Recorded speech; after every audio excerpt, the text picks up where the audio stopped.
How will you as a father be remembered 20 years from now or longer when your kids are talking to their kids about you?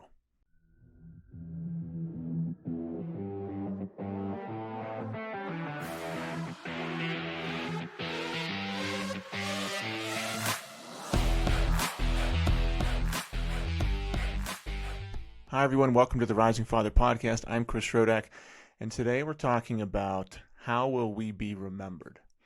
How will you as a father be remembered 20 years from now or longer when your kids are talking to their kids about you? And I remember specific moments from whenever I was a kid, and my father did little things that just made me feel special. Like I remember a specific night, he came upstairs and brought me and my brothers like a toasted peanut butter bagel. And for whatever reason, I just remember that.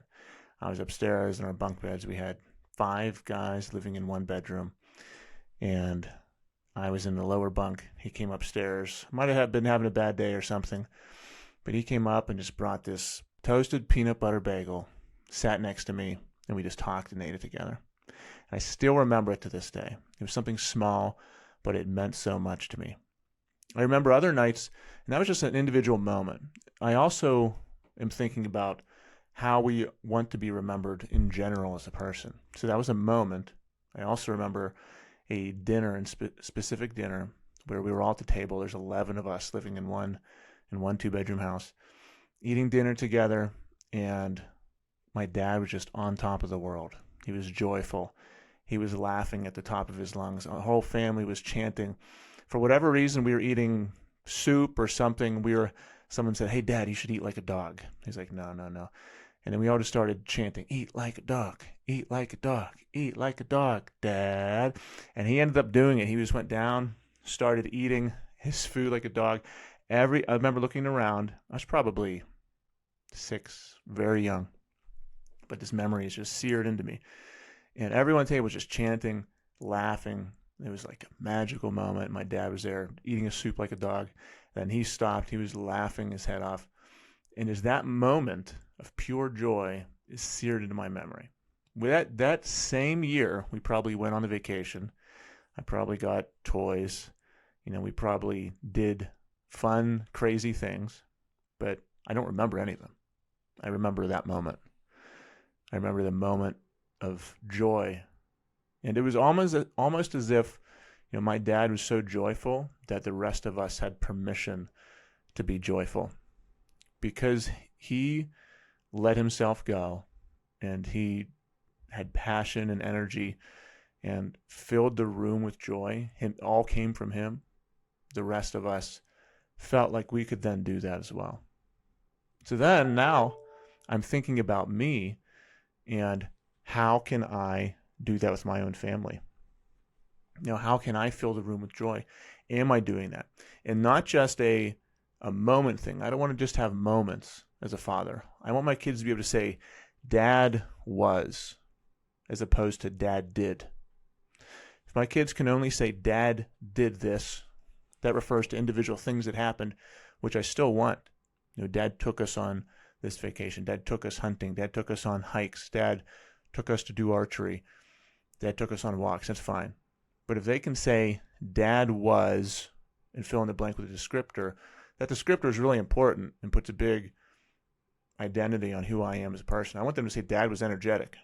If 20 years from now, my kids can look back and say, "Dad was energetic," and that means that they remember me throughout the 18 years they spent with me, that I was energetic with them from the day they were born all the way through the time they left. I was playing with them. I was working out with them. I was always working out. As far as they can remember, Dad was always working out. Dad was always went to the playground with us. He always fill in the blank. So Dad was the descriptor. Dad was present with us. I want them to be able to say that. Dad was energetic. Dad was present. Dad was joyful. Did I fill them with joy? And that is something that is built up over time.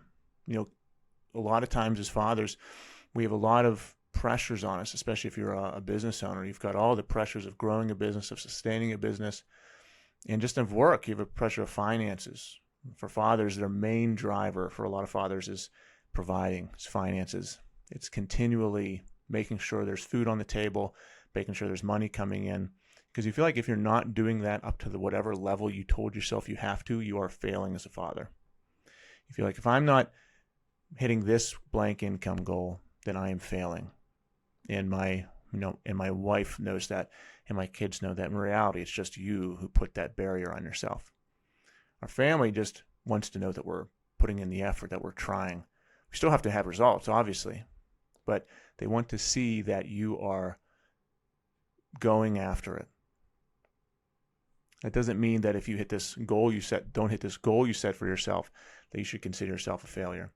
But we put so much pressure on ourselves to do that, a lot of times that leaks into our everyday being. So you can be with your family after the work is supposed to be done, and you're still upset about the business things that you didn't accomplish or what happened at work. You get home, your kids come home, they've been thinking about you all day, and hopefully they would still want to play with you, and it's time to play with them. And instead of running to them, giving a hug, saying, hey, let's go outside and play catch, it's everyone goes in their separate rooms, shuts the door, and it's just quiet. And if that happens, that's not just a now thing. And that's something that I have to combat as well, because we got our kids, for better or worse, a year ago, a Nintendo Switch. And the point of that was there's so much pressure on kids. My son's in 4th grade to go on YouTube, watch Mr. Beast, to do all these things that I want to kind of shield him from. Like, you can go on, I don't want my kid to have free reign of YouTube. So I said, okay, if we could get a Nintendo Switch and play games as a family, like Mario Kart, Nintendo Sports, whatever that's called, then that'll be I'd rather us do that as a family than him going and watching YouTube. For me, it's a good swap. But now there's the temptation always that he could just grab that thing, go into his bedroom and play. And that's not why we bought it. That's not what I want him to do. So I am also combating that of him or my daughter wanting to grab it and isolate themselves. And that, if that happens, that Nintendo Switch turns into something that separates our family and steals skills from him. He's no longer getting better at communicating. He's not learning skills from playing. He's not getting stronger. It's just him in this screen. And we're also going to really, really put off phones and iPads and all that kind of stuff. He has an iPad for school. It's the only time he uses it. But anyway, you could get into the pattern of you coming home and your kids coming home from school, them grabbing their screen, going into their bedroom, locking the door, and you don't see them until dinner time, or they can't wait to get back to the thing. And if that's happening now and your kids are in the elementary, middle school age, obviously it's not going to get better once they get cell phones. So it's something that for me I need to attack right now, make sure it doesn't go down that road, because it doesn't get better. That's not something where you say it will get better in the future. And that ties into how we are remembered, because if my son is in that pattern now of getting home from school, going into his bedroom, playing on a Switch, I don't see him for hours, that means he is not getting any of this time with me that we could be having memories. Over this past summer, we spent tons of time together outside playing. We just got a puppy. So puppy's right by my foot right now, asleep. And, we went on walks. We went on hikes together. A lot of our summer was revolved around the dog. And we went on a couple of different vacations. I made sure we spent individual time with each kid and was really intentional about it. Those are things he will remember. He'll remember my dad was active that summer. He was energetic. He gave me an awesome summer. If for the next 9 months they're in school, it's the pattern of they go to school, they come back, they look at their phone or Nintendo Switch, and then they eat dinner, then they go back in the bedroom and I don't see them. That means the only time I get to spend with them is 30 minutes at dinner. And if that's our relationship, that 30 minutes of dinner will not be good. And if that's compounded 365 days a year, every year for the rest of their time they're with me, that means we're not making any memories. That means we're not sharing any skills, growing at all. And how we are remembered is that. It's nothing. It means we don't have any memories. We're not remembered. He'll have some vague memories of when he was a little child, and that's it. And that is not going to be the case in my house. I'm not going to let that happen. Not only is it not just about me, I want to be remembered as an awesome father, but he has to have, and my daughter has to have a great childhood. Last night, my wife had a business call, and it was time for bed. But I said, "Hey, I haven't taken my son out individually for a while, just on a walk, without the dog." So I said, "Hey, Nathan, let's go outside and let's go for a walk." And Lauren said, "Just Nathan?" I said, "Yeah, Lauren, just Nathan. I'll take you out tomorrow." So tonight is mine and Lauren's time to walk together. And she said, "Hey, do you want the dog?" I said, "No, leave the dog at home for once." The night doesn't have to be about the dog. So me and my son went out. We just walked around the neighborhood for about 20 minutes. And a lot of times when we walk, I talk about lessons that I could impart to him. I have him tell me about his day, and I try to teach him something through the day. And I've been doing that for years, which has helped him a lot in terms of his thinking and how he handles everyday situations.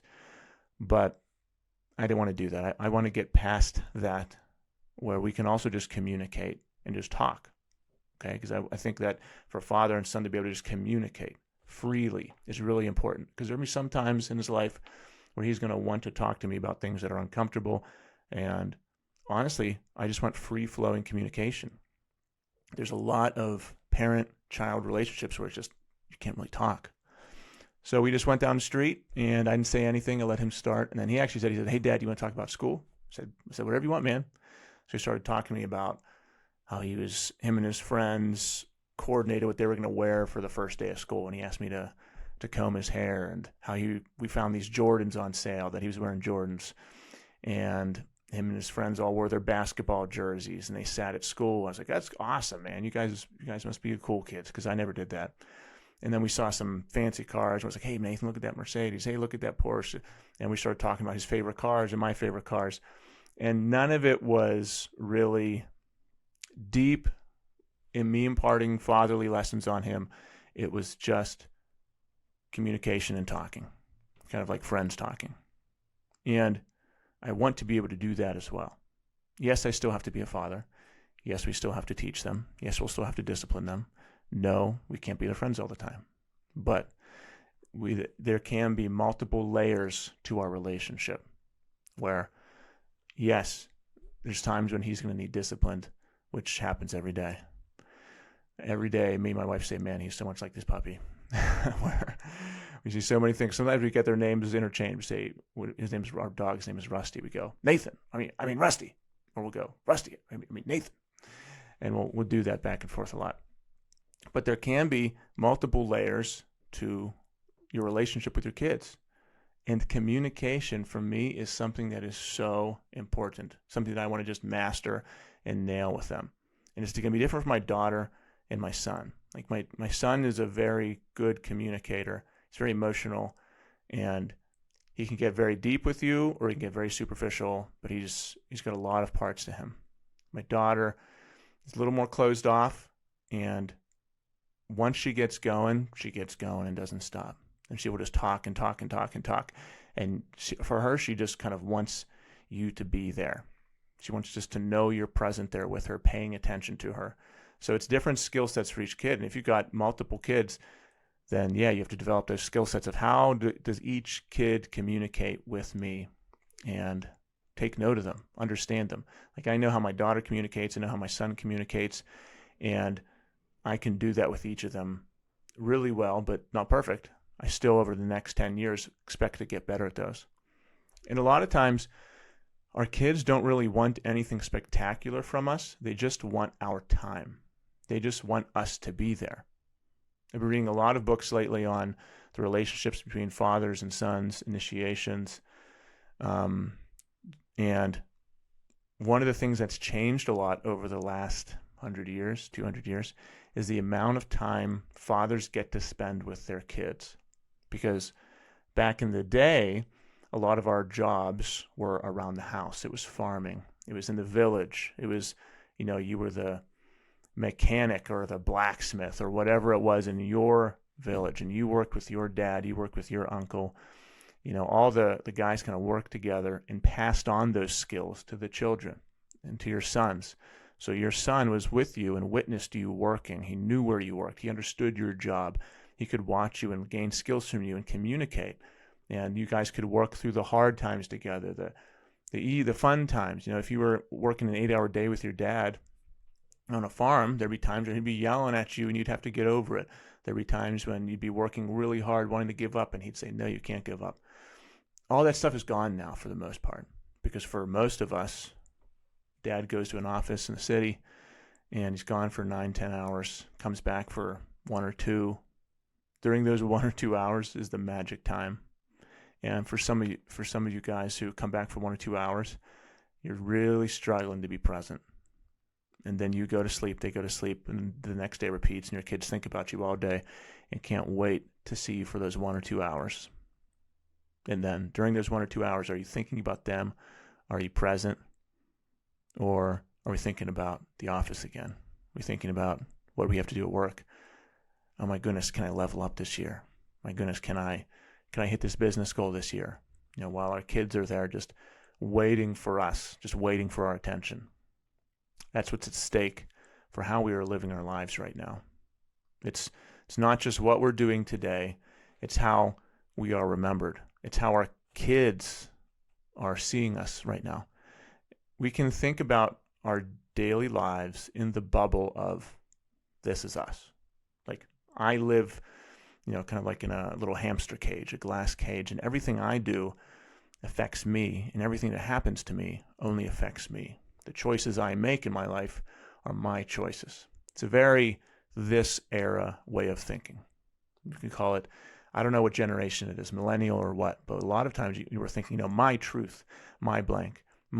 It's just like everything I do only affects me. Everything that happens to me only affects me. If you're a father, almost all of it affects everyone else. Okay? Your life is now intertwined in a major component of many other people's lives. Your wife's life. You have promised your life to your wife. Now, a great deal of every single decision you make affects her life. And it's not like, oh, that's inconvenient. No, that is what you promised, and that is what you get to do now. You have multiplied yourself. You're more than one person now. You are now you plus your wife. That is the life you're now living. You're now living more than one life. And that is a level you can attain. And if you reject that, then you're causing constant friction because your wife is here, you're here, your lives are intertwined if you're married. And if you're constantly trying to pull apart, it just makes constant friction. So every decision you make in your life, whether you decide to take care of yourself, whether you decide to work hard at your business, whether you decide to help out around the house, whether you decide to sleep in, stay up late, go out drinking with the boys, not spend time at home, every single decision affects your wife. And it affects her actual life. Not just how she's feeling one day, but it affects the trajectory of her life. And then your kids. Every decision you make affects your kids' lives permanently. If you are going to be remembered as a father who is athletic and energetic, that will permanently affect your kids. And I talk to guys who their kids are 10, 12 years old, and they're still really out of shape. And they're like, yeah, man, I've been trying to get in shape for the last 10 years, just can't get it together. And I said, all right, man, what's your plan? Like, well, I'm not in a rush right now. I think next month might be the month, or November's going to come around. November, my situation's going to change, or next year is the year it's going to happen. It's like, okay, I understand how that might make sense in your head, but 12 years have passed. Your kids have 6 more years with you. That means already they're going to remember you as an inactive father who didn't give them everything already. Now it's your job to have an intervention with yourself and change how they remember you. Because if you don't, then forever you won't be remembered well by your children. And besides just how you're remembered, forever you have impacted them negatively. Forever. So right now, you have to massively change yourself, or it's just not going to happen. Like if your kids are 12 years old, that is what? What's the math there? 2/3 of their life is already gone with you. You've got 1/3 left, 6 more years.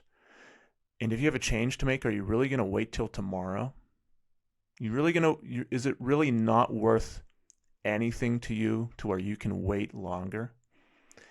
And admittedly, I can get frustrated when I'm talking to someone who has waited 10, 12, 15 years to make a change. And they'll tell me, they'll say, hey man, I have a drinking problem. I drink too much at night. My kids come home from school. I'm on the couch. Guys tell me this all the time. They say, my kids come home from school on the couch. I'm sitting on a couch drinking. Somehow guys are playing video games still. I didn't know that was a thing. I played video games for about 2 years before I had kids. I haven't played video games in 6 years, but apparently guys are playing a lot of video games. I didn't know this was still a thing. And guys are playing. I talked to a guy who missed Christmas morning because he was up so late drinking and playing video games. And imagine being a child. And man, Christmas is still my favorite holiday. I just remember it as the Christmas tree, just candles, tons of food, presents, warmth, my parents. And Dad isn't there because he was playing video games and drinking at night. Can you imagine the forever impact you're making on that kid? And I'll talk to guys like that, and then they'll say, "Yeah, I don't think I really want to do anything yet. I'm not really ready. I don't, I'm a little tired. My situation isn't perfect.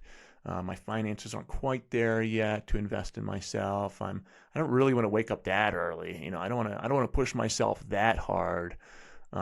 Is this like a hard workout thing you guys do? Do I have to really watch what I eat? I'm just like, are you kidding me? Do you really want to watch your life waste away right now? That's what's happening. Your life is wasting away. Your kids' lives are wasting away, and they are going to reject you. Is that what you want? And I understand not being able to grasp that, because I've been thinking this way for a while. And if you think about your life selfishly, to where everything you do only affects you, then you're not thinking like this. You're not realizing that your kids will grow up thinking back on their father as a drunk who played video games, instead of, my father was a warm, inspirational, energetic figure that I want to model my life after. Because if you realize that, you wouldn't want to put off anything in your life a day. It could even mean getting up 1 hour earlier. If I'm telling you, if you took a random 100 guys in my audience that needed to make a change in your life, if you just set your alarm back 1 hour and you did that for 100 days straight, you could change your life. By the pure fact that you have more time in your day to work out, to journal. If you just journaled 100 days in a row, your life would change. If you drink a gallon of water every day for 100 days straight, your life would change. If you started doing push-ups, doesn't even have to do a lot, every day for 100 days straight, your life would change. I've got tons of parts to our men's program. If you do one of those things every day, didn't stop, your life would change. Just imagine if you did all of these things in every area, gave your life to it, went all in, how much you could change your life. But you have to want to change your life. You have to understand the impact of it. And if you don't have the far back view of how are my actions affecting the other people around me, then it's never going to be worth it to you.